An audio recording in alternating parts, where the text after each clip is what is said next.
Ato na ang pagasugdan ng atong orimos.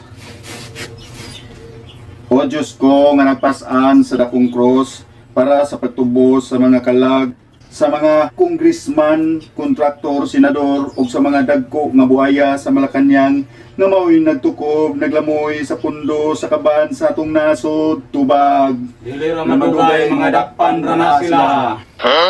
Pero naunsa naman noon kinihitabuha nga gipulihan man si Barcolita sa Blue Ribbon Committee, Lacson ug sa Senate President usab milingkod si Haring Bulaga nga si Tito Vic Soto nga nagaingon ang tumakbo ng matulin kung matinik ay malalim, tubag, Magsapatos ni kung kami mudagan. Kaming mga katauhan karon ang naglibog ug makaluluoy na intawon kaayo. Busa kami nagahangyo ug dili na kini madalag ampo, amo na kining sugdan ang among huling katapusang depensa. Tubag, Barangon, barangon, barangon.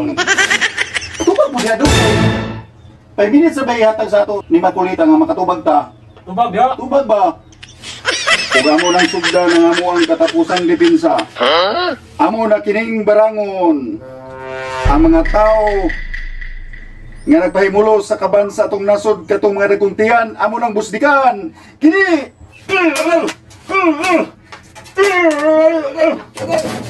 Ano niya gay man ka? Otro po siguro ka nakabahin ba? Nabahinan. Nabahinan ka daw, nabahinan ka, nabahinan ka. Lagi. Barang. Nilagay mo ka, apin kag bahin.